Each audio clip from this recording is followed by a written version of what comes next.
સવારમાં ભગવાનની પૂજા કરી અને મને એમ થયું કે મારે નહીં લડવું જોઈએ. કોંગ્રેસનો વિરોધ જ નહોતો. કોંગ્રેસને તો હું પહોંચી વળું, આરામથી પહોંચી વળું. બહુ તાકાતવાળી સક્ષમ બેન છું.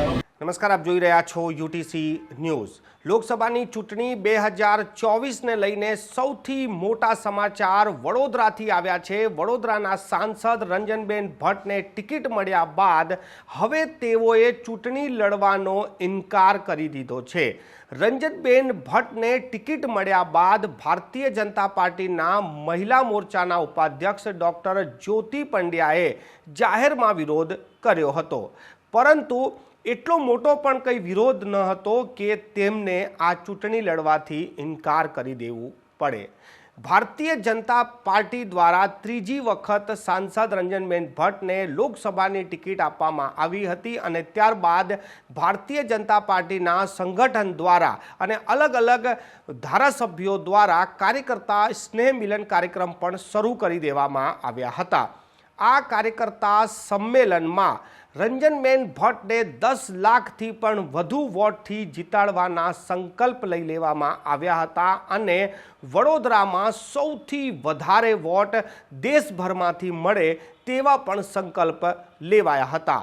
ત્યારે એવું તો અચાનક શું થયું કે રંજનબેન ભટ્ટે ટ્વિટર પર ટ્વીટ કરીને માહિતી આપી દીધી કે હવે તેઓ ચૂંટણી નથી લડવાના.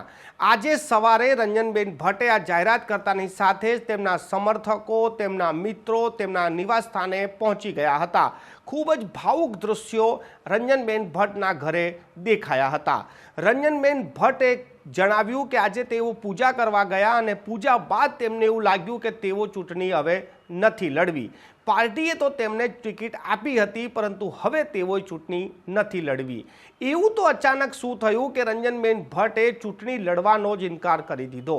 પત્રકારોના સવાલ પર કે શું કોંગ્રેસના વિરોધ બાદ આ પગલું ભર્યું છે, ત્યારે રંજનબેન ભટ્ટે સ્પષ્ટ કરી દીધું કે હું ખૂબ જ મજબૂત છું, કોંગ્રેસને તો હું જવાબ આપી શકું છું.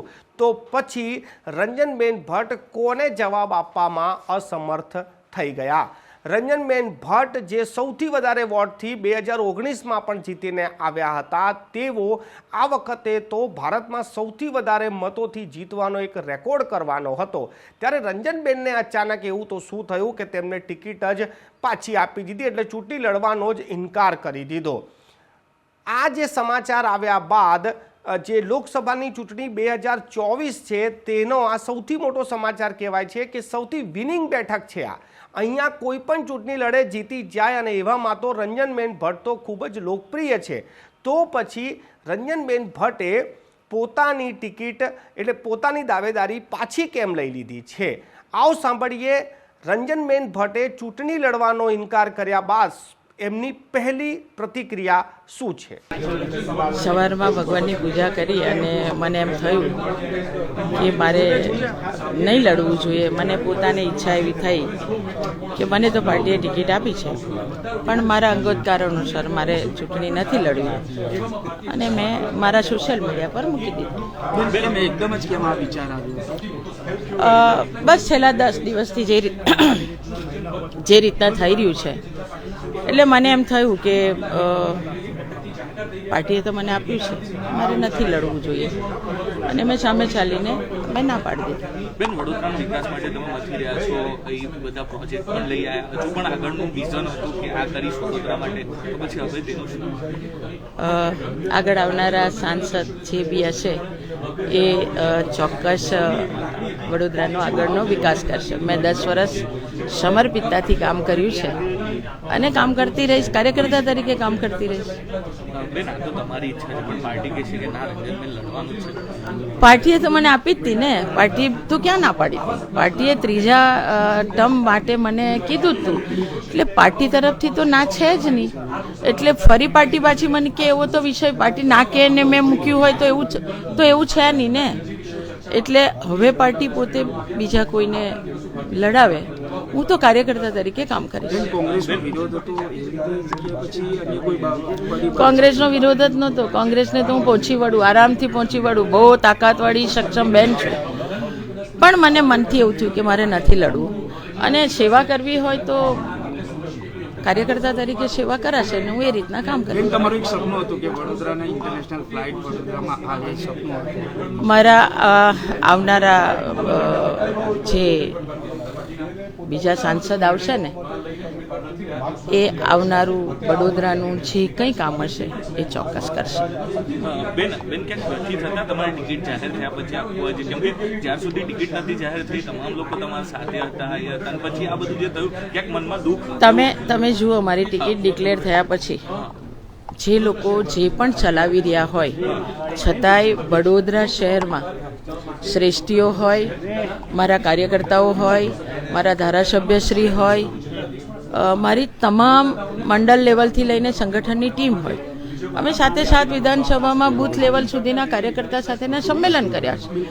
એટલે ન કાર્યકર્તા નારાજ છે કે ન વડોદરાના શ્રેષ્ઠી નારાજ છે કે ન તો વડોદરાના મારા મતદારો નારાજ છે. લોકસભાના મતદારો, મારો ગામડાનો મતદાર પણ એટલો ખુશ છે.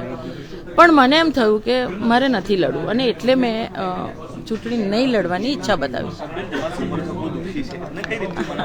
બસ આવો આપણે બધા ભેગા થઈને આપણા મોદીજીને વિકસિત ભારતમાં સમર્થન કરીને આપણે સૌએ મોદીજી સાથે જોડાવાનું છે એવું મારા શુભેચ્છા કાર્યકર્તા અને વડોદરા લોકસભાના તમામ લોકોને હું કહું છું.